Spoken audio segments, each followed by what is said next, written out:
رمضان كريم وأنت مدعو على الإفطار، إذا وجدت بيتي في الدمار وعادت أمي من الطابور بخبز وقلب مكسور.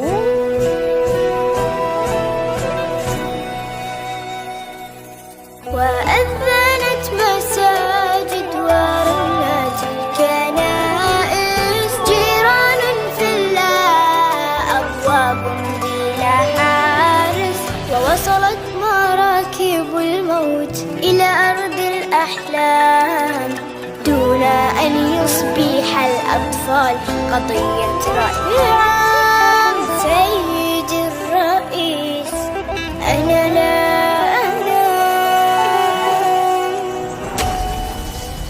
كلما أغمضت عيني أسمع انفجار، ويشتعل سريري دخانا ونار، ويخرج الخوف من باب الدولاب، وتبكي الأغاني وتنزف الألعاب. سيدي الرئيس تنزف الألعاب.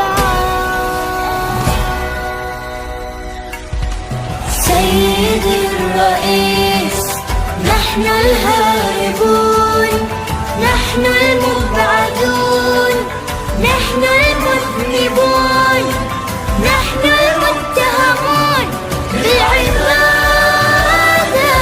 بالعبادة،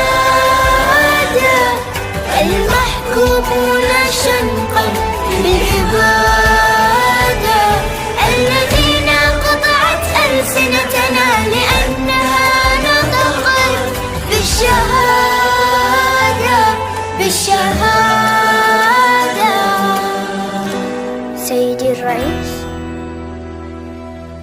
سنفطر في القدس عاصمة فلسطين، يكتبها رب الأمة